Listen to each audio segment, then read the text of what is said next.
4 dealerships, Yep. get together Earth, harness, boundless, back to Dealer. dealer after going W2. Yep. So, I mean, And then for me, back to Boundless. yep, And now back starting up my own thing. that's right. Yeah. That's right. And now I'm joining you again. Yep. The boys are back in town. Yeah. So, like, and I know it's starting like a new dealership and getting everybody up. Like, the majority of the generation that we get in is the younger generation, and we talk a lot about how they're entitled. They seem like they're entitled, or they act like they're entitled, I should say. So, but I know you've seen it a lot more than I have. But when you think about like entitlement and some of these reps that you see now, like where do you see it fall into with them where they think that they're entitled and they don't really work to earn any kind of respect inside of the team or anything like that? They're more or less just kind of there, you know. Yeah, I think I mean it can go a lot of different ways, but entitled to me would be maybe a little bit of a strong word versus them wanting instant success, or they have a shortened window of time frame of when they expect to see results. And so I think it's because the younger generation was brought up in this kind of 30-second sound clip type of environment where if it's not what they want to see, they can move on to the next thing very quickly.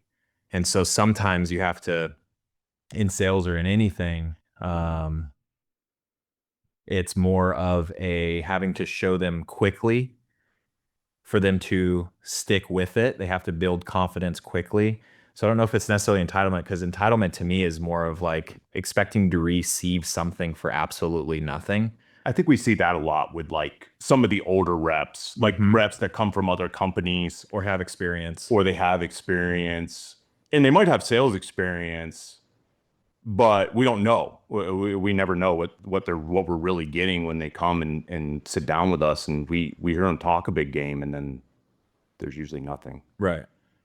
So I think it's I think it's a problem all the way around. yeah. And I also think that which is a little bit envious as well, is the newer generation of up and coming business people are actually more selfish than entitled, I believe, which is actually I have a little bit of an envy towards the selfishness, because they are all about them. They're all about protecting their time and what they want, versus kind of like our generation was more of like, how can I help? How can I fit into this? How can I be a part of it?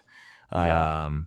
And we'd give up time with the family or watching our kids take their first steps or take their first words, trying to build something. And we sacrificed a lot. I think that the generation now is more of, because I have a 15-year-old son and see it firsthand, it's more of yeah, I don't want to do that and I'm not going to do that. So they're more selfish and more protective of what it is they want to do.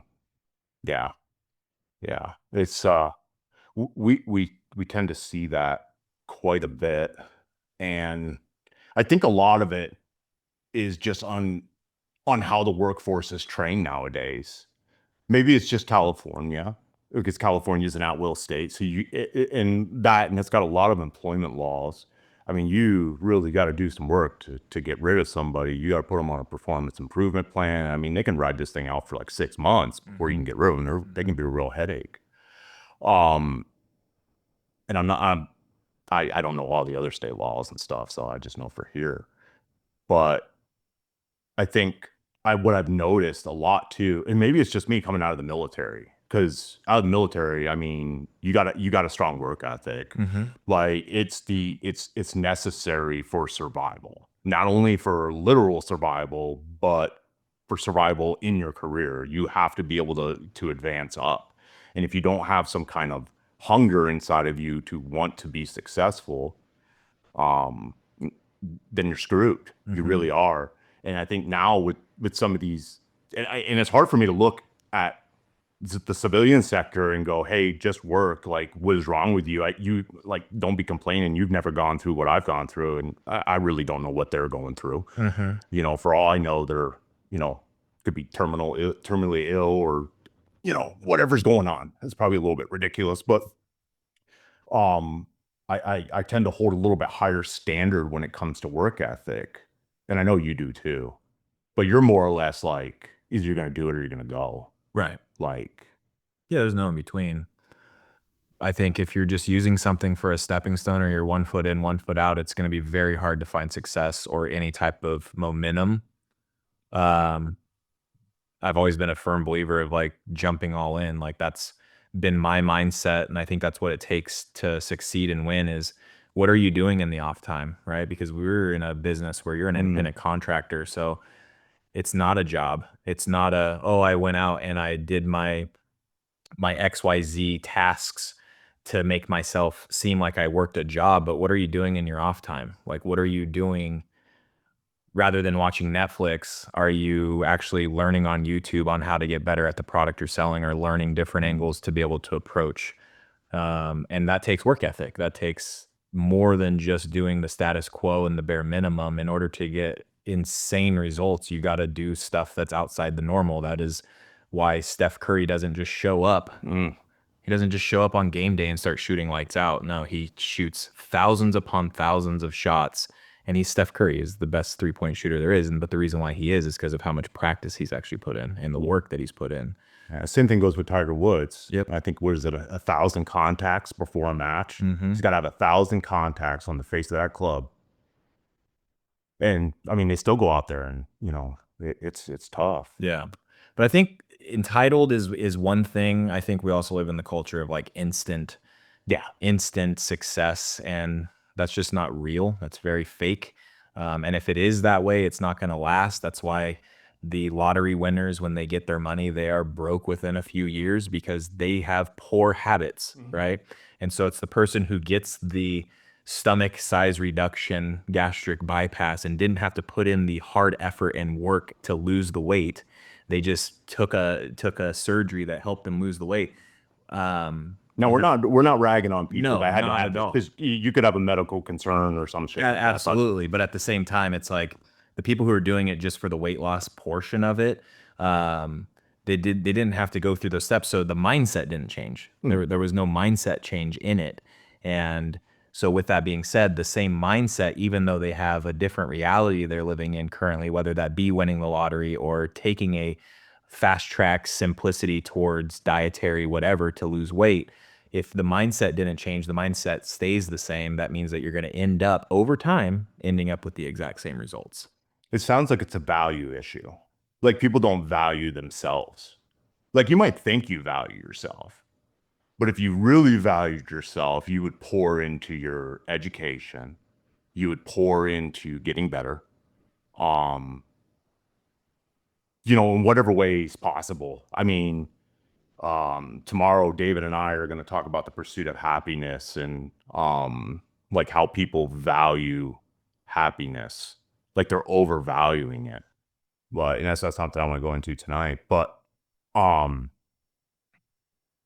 they don't value themselves anymore.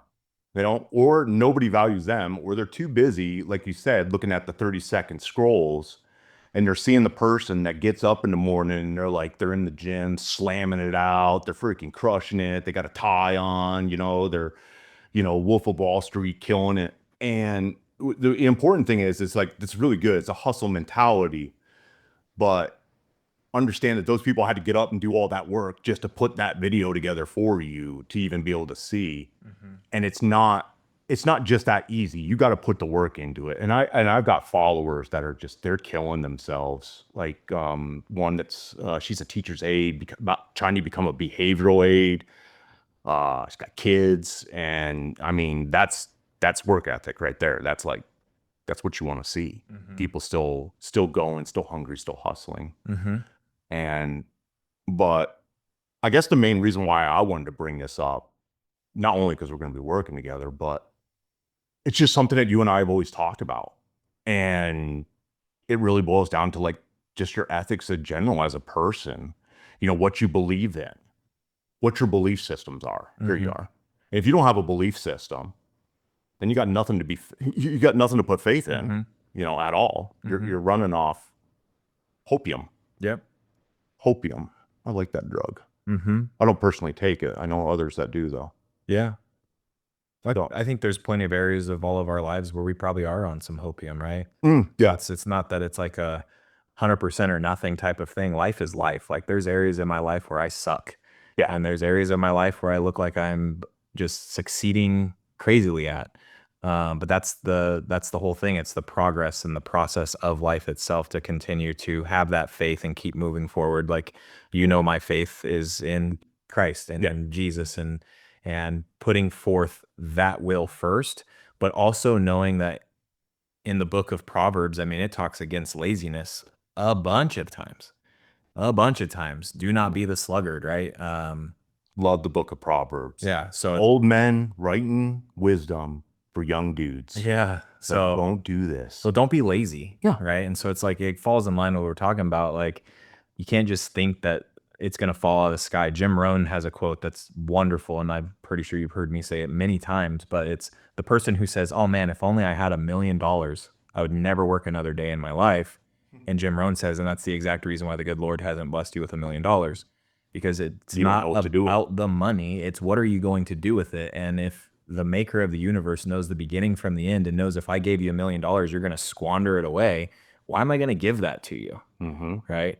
But if you're the servant that in the story where they gave out five pieces of denarii to one person and 10 to the next and one to the guy, and the one who got one buried it in the dirt, and the master got mad and was like, you horrible servant, like why didn't you at least put it in the bank to gain some interest?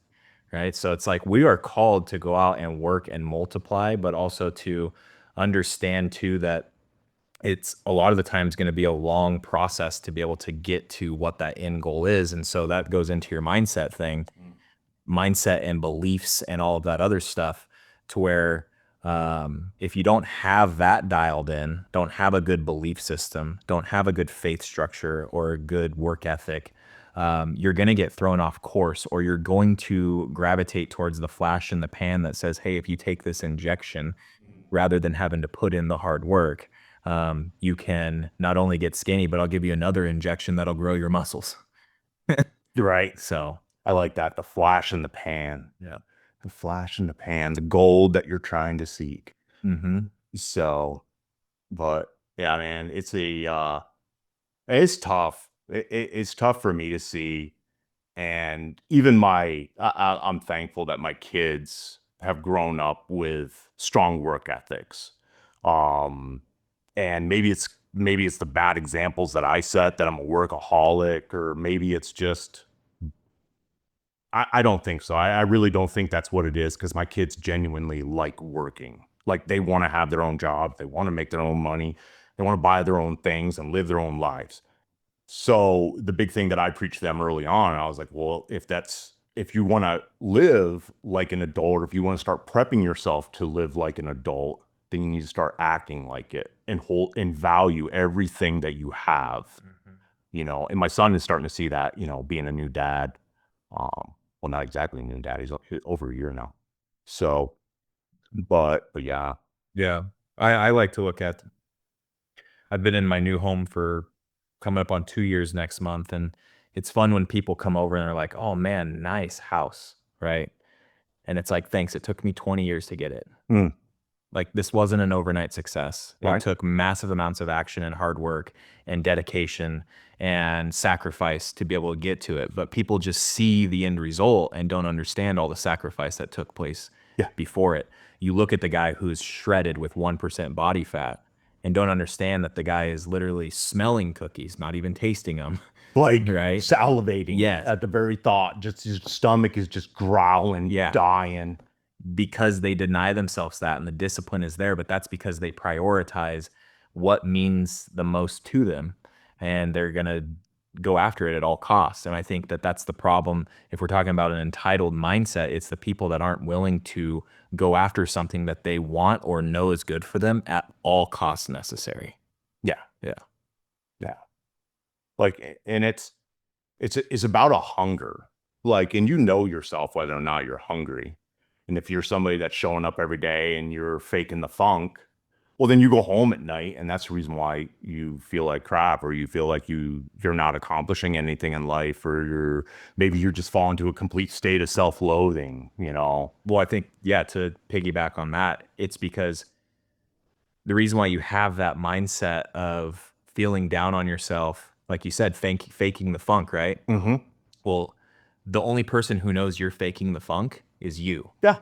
So you're able to lie to everyone else around you that, oh yeah, I went out and put my 100% effort, but you're the one who has to lay your head down on the pillow tonight. You're the one who has to sell yourself the story that you just sold everybody else. And that's pretty hard to do because yourself knows you. Yeah. Like, And what are you going to be doing when you're looking in the mirror, brushing your teeth that night? yeah, yeah, you're gonna, hopefully, if you're not a delusional human being, you'll be calling yourself a liar and figuring out a game plan to go and actually make true on your promises the next day. Otherwise, you're a complete sociopath. Yeah, and I think I've heard it put a few different ways, but I think it's pretty powerful. It's a question of if someone, like a reality TV show, right? Maybe it's not broadcast, but here's the thing. If someone followed you around all day with a video camera on you, and at the end of the day gave that to your spouse or your significant other or someone that holds you accountable or counts on you, would they be proud of what they see? Yeah. Yeah. I heard, I don't remember exactly who it was, but I heard something very similar. Like, if there was a book written on you, how good would it be? Mm-hmm. With the book of your life, you know, how good would it be? Mm-hmm. Would it be a book, or would it be a story that's worth telling? Right. And I think that we all have stories that are worth telling. It's just, it's all in what you feel. And if you're going after, I think a lot of this too, John, is that, and you know, whether it's really hard to like try and describe this from a point at a like to a non-believer, but when you just have faith in stuff, when you have faith in what you're going to do or what you believe in, it just all lines up. It makes things go smoother. And the challenge is, it's like, okay, I knew these challenges were going to come along, but what am I going to do about the challenge? Right. And just like you said, you know, your life's in Christ, my life's in Christ. Um, I know that's my firm foundation, like 100%. And then after that, I mean, I had good work ethic prior to coming to Christ, but I mean, I just see it a lot better now.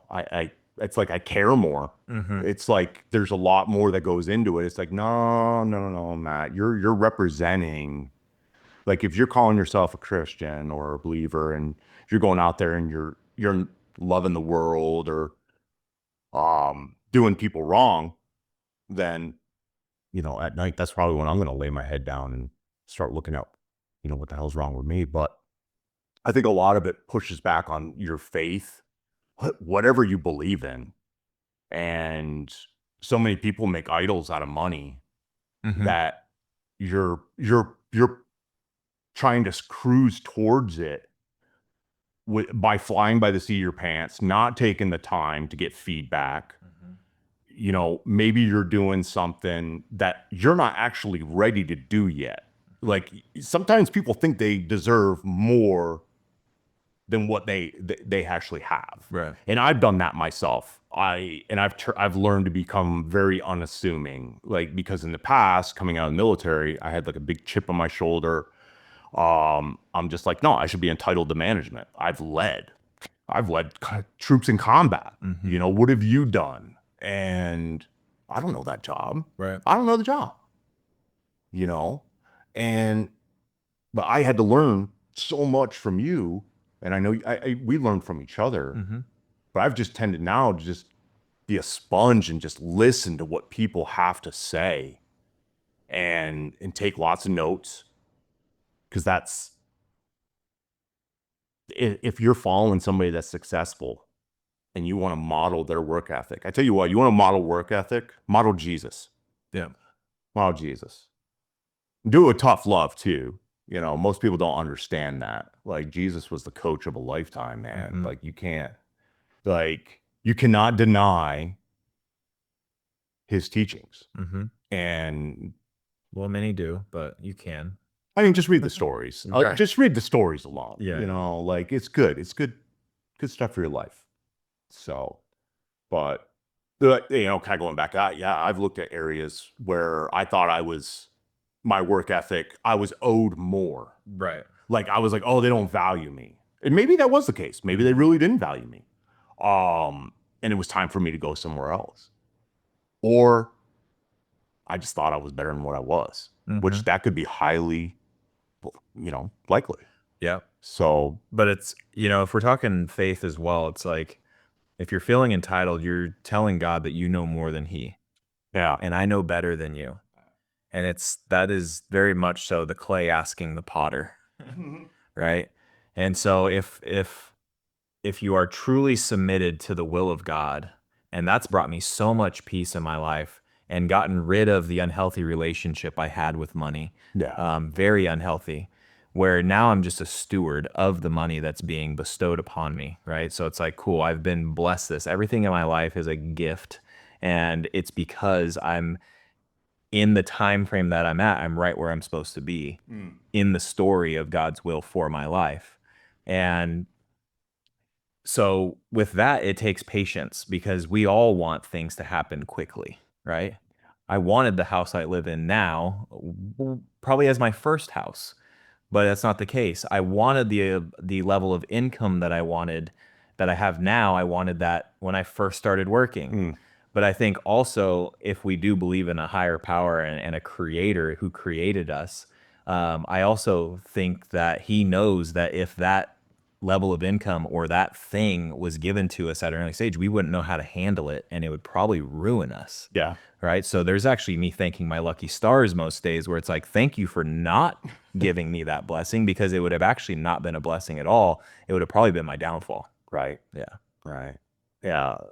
Money can do a lot of different things. It's the root of good, and it can also be the root of evil, but you can do a lot of good with it. And if you'll tend to be very, I don't know, you're more cautious with what you do. You're more mindful of like what money really represents and the work that goes into it, because money should represent work. It's the value of your work. Like we work in a performance based job. We get paid directly for the performance that we do, and if we suck, we don't get paid. But I don't know where I was going with that. I can pick up Yeah, go ahead. but you have to have the other side of the coin. You have to have even if I don't get the money, I'm still going to be okay. Yeah. Right. And so it's the two sides of everything has two sides of a coin. And so it's like the pursuit of the money, and we are in a performance-based type of industry in sales, where it's like, if you're not selling, especially 100% commission, you're not eating. But at the end of the day, it's rather than having that fear, because that's not the fruit of the spirit, it's having the trusting faith that I mean more to God than the birds in the sky, and are they not fed? And I mean more to God than the blades of grass on the ground, and are they not clothed? Right. And so sometimes I'll lose a sale. I'll walk out of a home without a signed contract and be kicking myself like, man, I could really use that commission now. However, I also go, your will, not mine, for I don't know that it may be his will that commission is actually intended for a late night in November, when it's a slow time of the year, and I'm trying to scrounge up and figure out where my next deal's coming from. And then lo and behold, here comes this deal from 6 months ago that I was so upset about not getting, but it was still given to me in the timing that was perfect from the person that I put all of my faith in, which is God. Right. Yeah. And if you notice a lot, like I love hearing you talk about this stuff, because you're talking about your belief and your faith, and you're putting complete belief and faith into God, and it's coming out in your work ethic. So it's 'cause you don't want to let down your father, Right. like, and that's our father. You don't want to let him down. So, Well, and the beautiful thing is too, is that my reward from my heavenly Father is not based off of did I make the sale or not. I firmly believe that it's off of, when I was out there, did I treat it with integrity? Did I actually have honesty in my actual presentation? Was I looking for the best interests of the client and not just trying to force a commission into my paycheck, right? Mm. And I think that if I'm truly following the Heavenly Father, then yeah, it's gonna come out in my work. It's gonna come out in my daily practice. It's gonna come out when I go out and knock doors and find new business. It's going to be lead my steps to someone who I can be of service to, not lead me to in my next commission. Mm. It's let me find the person who was praying to you last night, going, God, if there's any way you could find me an extra $200 in my budget, and lo and behold, the next day, here's John Tooley knocking on the door, going, hey, I could save you $200. Right? Right. It lead me to those steps, and only through your will. If I'm going into a sales appointment, it is, hey, your will, not mine. If Mm. this is meant to be, it'll be. And it's brought so much peace over my life as a salesperson. When I don't get that sale, I can leave the house and go, hey, your will, not mine. Right? Yeah. Because if it was up to me, I'd want it all. And I think that goes back into the entitlement of, I want to hold the reins. Mm. I want to be in control. I don't want to relinquish the control to this being or this thing that I can't see, touch, feel, or smell, right? And some would argue that you're just having a talk with yourself, right? But at the same time, I've just also seen the amount of peace that's come over my life by relinquishing that, by not putting my faith in money that's very fleeting and fluid, that comes and goes, Mm. or things or people, because they're going to fail you every single time. And through that, I've noticed that purchasing new things because I feel like it's going to fill this void in my heart or give me joy. The dopamine I get from a new purchase nowadays has just diminished. It used to last days or maybe weeks, and now it's like hours. And it's like, yeah, I really didn't even need that thing. And so you're looking for all of these things to fill voids in our lives in completely different places that it's not intended for. Yeah. And it I don't think there's anything else that even needs to be said on that. I think you wrapped that one up pretty good. But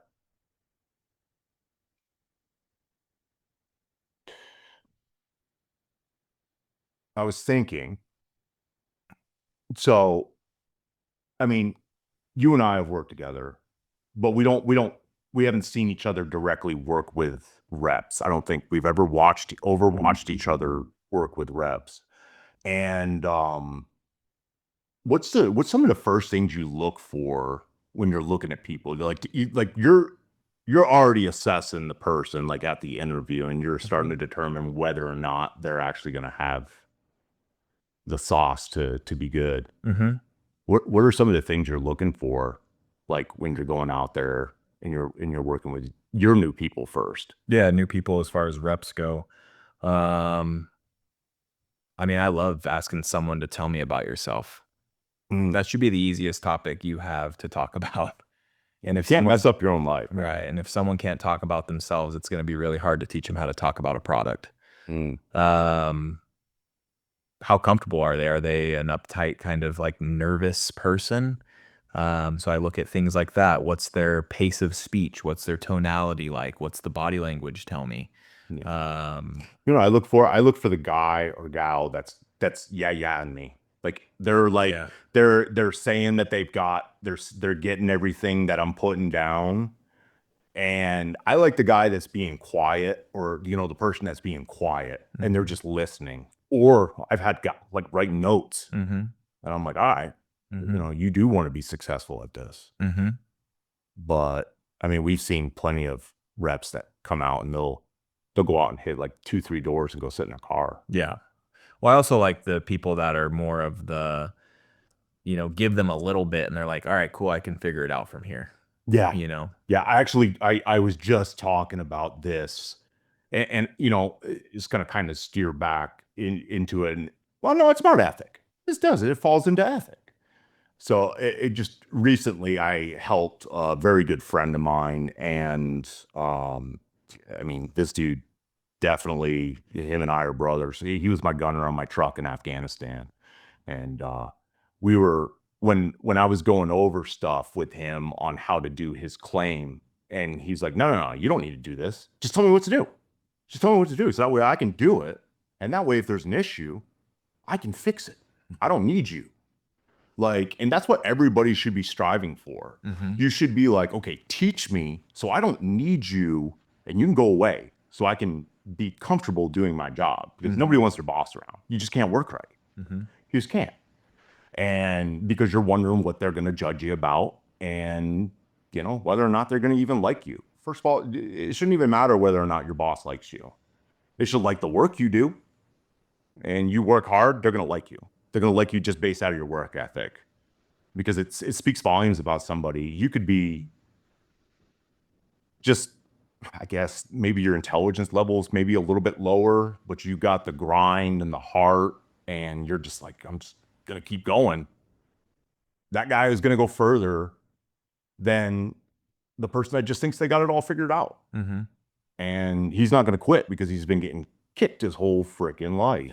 Well, and the person who thinks they have it all figured out too is they're not, even if they start hitting roadblocks or, you know, thumping their head against the wall, their pride is going to get in the way and they're not going to ask for help or how do I get better at this?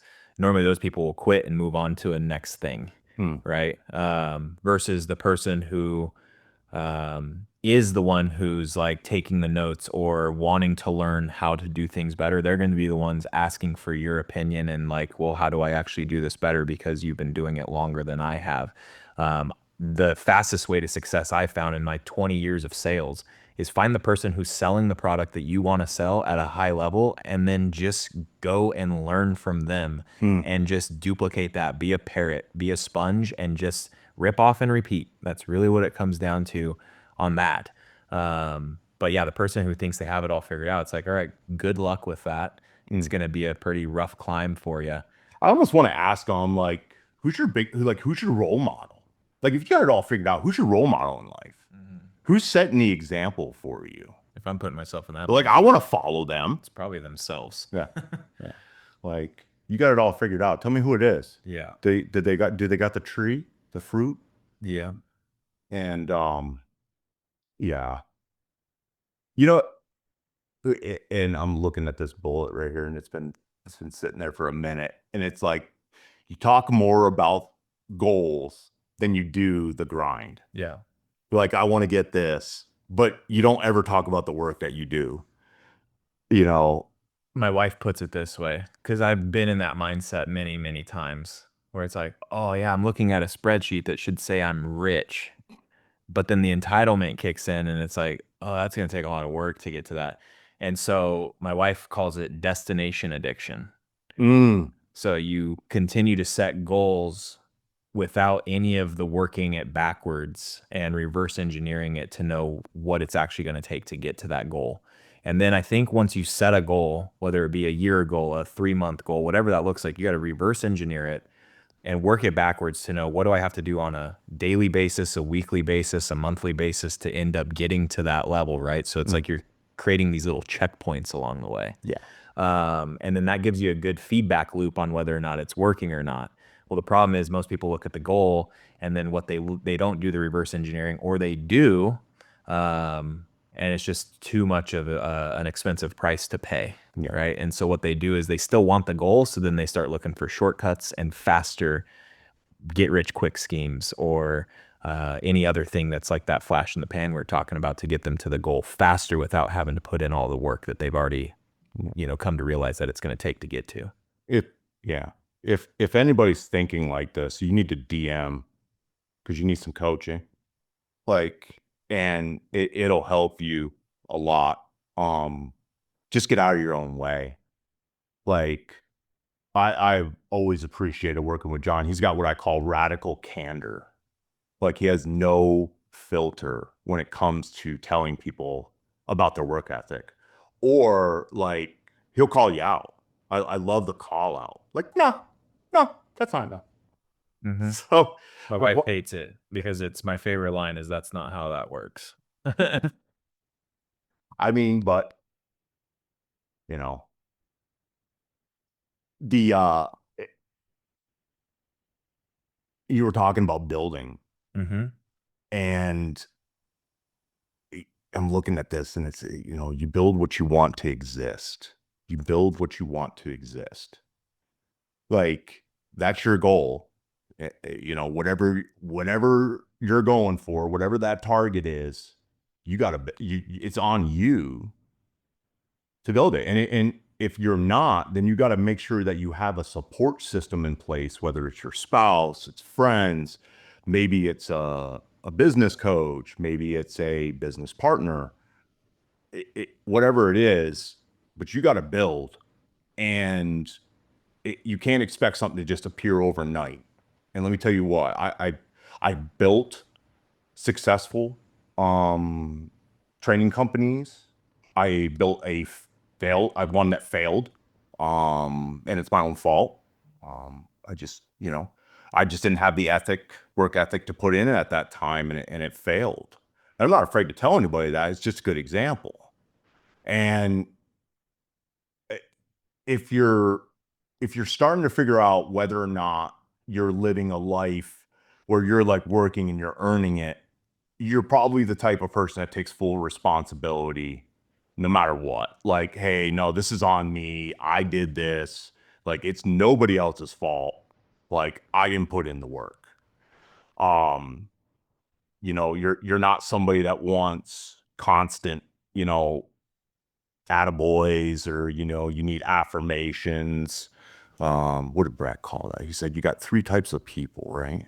There's a cheerleader, and you got I don't remember what the other one was. I don't remember, but it was good. But yeah, there's lots of different people that you'll see in the workforce. You'll have the guy, or you'll have the person that's like, hey, they're there. This is a hype man. They'll help you get through the end, and then they'll celebrate the success with you because they cheered you on. And most of the people that are highly successful, they're doing it quietly. They don't care about the applause. You know, I know you and I mean, I've watched you slam and gone through calls and seeing your numbers compared to other numbers, and watch them go right past you and not even mention your name. And I'm like, what about him? You know, it is a pride hit a little bit. It's like, like, what the hell? Why couldn't you say me? But I think if you're sitting in an organization where you don't feel valued, then you need to talk to somebody and see if that's the organization for you to stay with, or maybe you need to start considering transitioning to a different kind of career, or maybe a different, company to go work for. If you don't feel your value is there, have the conversation first, by all means. We were pretty good about, giving feedback, and I still give people feedback. I give my clients feedback. I'm like, no, like, you're not, like, you said you were going to do this, and you didn't. Like, I think that's how much better do you want to get, or do you want to keep sitting in the same place? I think that's good to have in your life, period, is someone that's going to call you on your bullshit and not sugarcoat it and shoot you straight and hold you accountable. Everyone needs that. It's just that most people will say, I don't want that because it's uncomfortable. Well, good. Get uncomfortable, because it's, getting through the uncomfortableness that's going to truly make you grow. Yeah. But you do need people like that in your life. I value the people in my life that shoot me straight like that. Because there are some moments in life where I'm living in a realm of delusion, and you need someone to slap you in the face, not physically, but like with verbal saying like, no, buddy, you're seeing that way wrong. Yeah. And it's like, oh, I am seeing that. And it kind of snaps you awake, and you're like, oh, I am seeing that wrong. Okay. How did I get this far off course? Right. Yeah. Like, where did I go wrong? Yeah. What wrong turn did I take? Yeah. And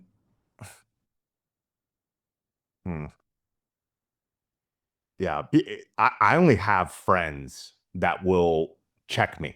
Like, and all my friends, they're just gritty. They'll call you out. Like Ryan, when I go on with him, like, if I was ever complaining about a relationship or talking about something that was happening, he'd be like, yeah. But what did you do? Right. So, and you need people like that around you that will hold you accountable and call you out on your bull. We need people around you that aren't going to just be an echo chamber for you. Yeah. That kind of have that unbiased feeling, even though they should be the people who have the most biased feeling towards you. But they don't, because they keep it real. And those are special people. Those are people that you want to keep close. Those are the people who don't technically want to grow, or they get uncomfortable in growth, that cut those type of people out of their life because they're like, oh no, I don't like that. Right. And that's the problem that I see with a lot of people, including myself, where it's like we don't like things that are uncomfortable, and so we try and eliminate those things from our life. Well, what I've found over the last few years is like, no, those are the exact things you need in your life. Yeah, you'll do the uncomfortable things, and then they will become comfortable. Right. And you're building strength. You're refining yourself, Yeah, right? there you So go.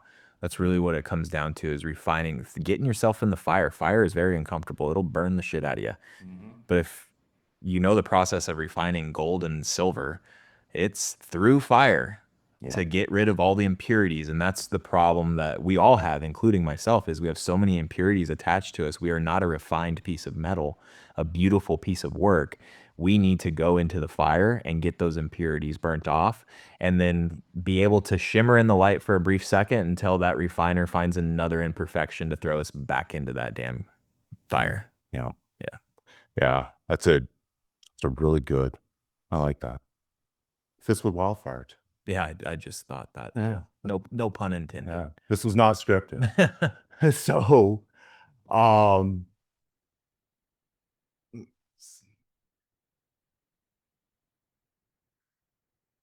so I don't know. We've beat up this pretty good. Um,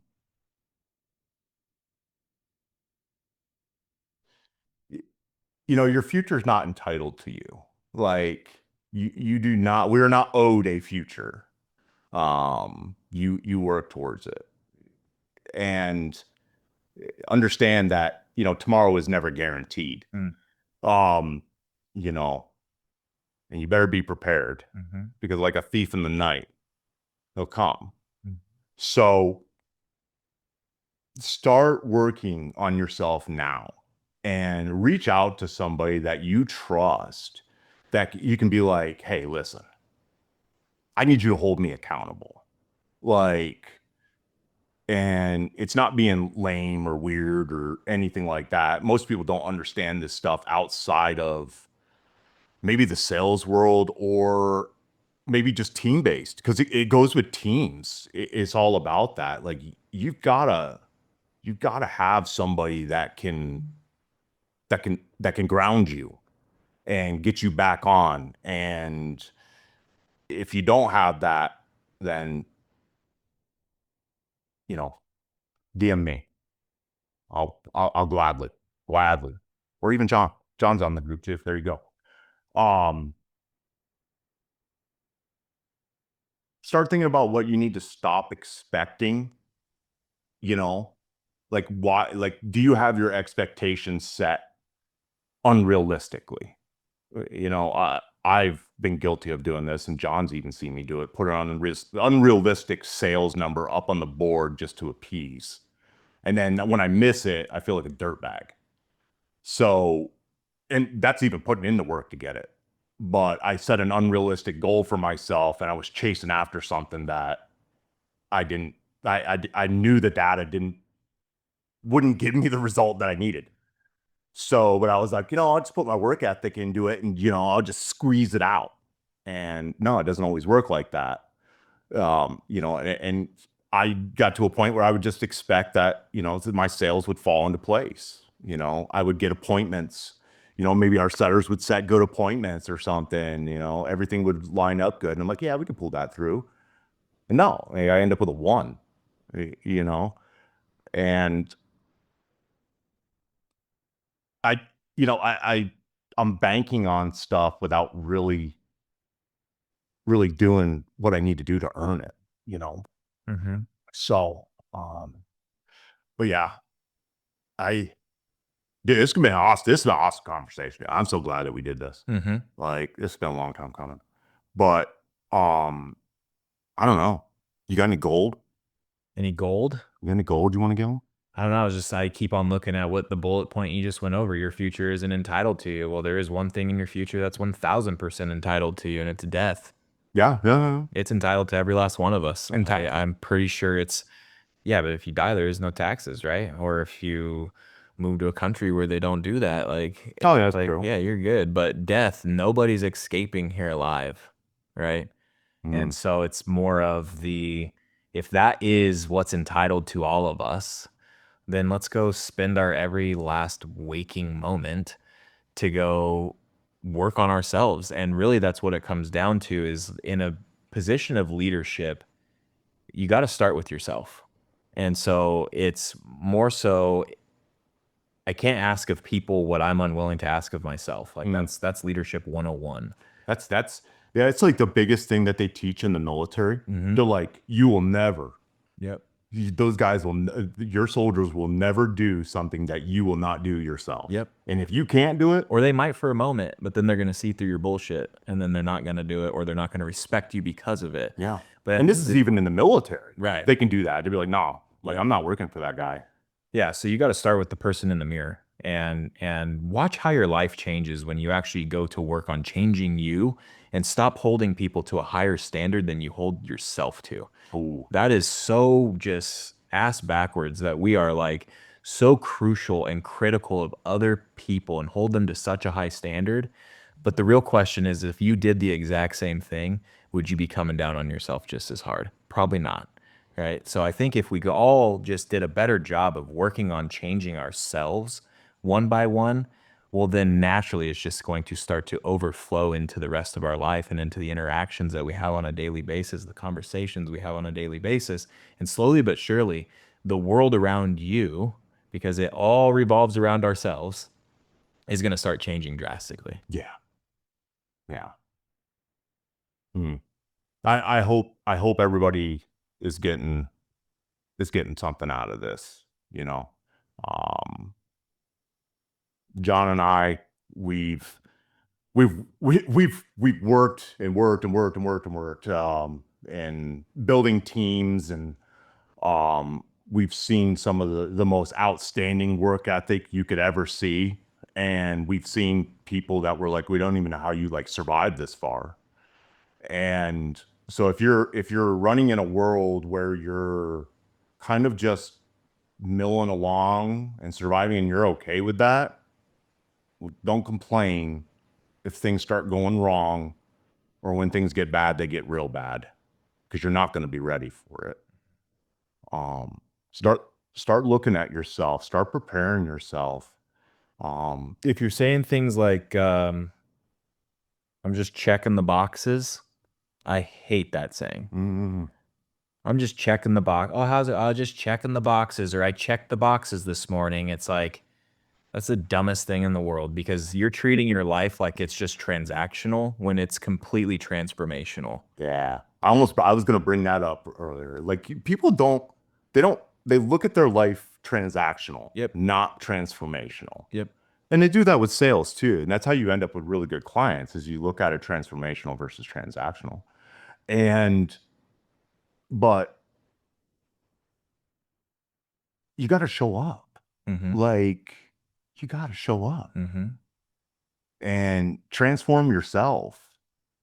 Read, read books, listen to self-help, get a coach, um, follow any one of these outstanding motivational speakers, whether it's Tony Robbins, if you're for money, what's his name there? The guy that does the big money guy. Big money guy. I mean, there's plenty of big money guys out there, but if you're talking about like Grant Cardone or Yeah. I don't really Yeah, there's promote Grant, but Eric Thomas is another motivational speaker that's phenomenal. we're not really we're not out there to promote anybody. We're just telling you, like, if our stuff doesn't motivate you, then, definitely look for something that does. I'm a big Matthew McConaughey speech person. I just like the way he talks. Yeah, find something that makes you cry every day. That's good too. Ooh, yeah, You know, yeah, yeah. get those I emotions. know there's a lot of people on here. They're like, "Oh, I don't cry." Like, nah, Let it you out. got some emotion, dude. Let it out. Let Like, that volcano vent. But like, yeah, yeah, the quit trying to transform everyone else around you. And if you start, I think truly, truly in my heart, because I started this process 2 years ago and I gave up alcohol. And 2 years. yep. And so if you if you stop trying to transform the exterior and start with the interior, you're going to watch the exterior start to transform without even trying, because you've changed so much, meaning that the group of people you run with is going to change. The type of conversations you're going to have is going to change. The tables you get to sit at and the opportunities that come in abundance is going to change. But it starts with you, and it's not overnight. There is a lag to it. And I think that really is the true test of the creator going, cool, how long's Matt or How long are you going willing to wait? how long are you going to actually stick with this? Because I've seen you do this many, many times, and it was short-lived. So it's like, let's see how long you're actually willing to walk through the valley before I put you back on that mountaintop. Yeah, that's good. Man, it's gonna be a fun ride. It's gonna be a fun ride. You'll be able to catch Don and I. We're gonna do more segments of this. I love having conversations with John. Our friendship just kind of came out of nowhere, and some of the best friendships are born that way. And I don't have very many civilian friends, but he's one of them. I would definitely consider you like a brother. You know, we've been through a lot, talked about a lot of different things. I mean, you know, some of the you know all the hardships in my life, and I know the hardships in your life. So it's and I know, and I keep John as a close, like, he's not only because he's my friend, but because I know somebody that's professionally that will tell me, like, Matt, you are not doing the right thing. Like, you need to fix yourself. And yeah. So, but yeah, man. Till next time. Till next time. It was fun. DM me, DM us. John's on the group. If you have any questions, John, you got real estate, life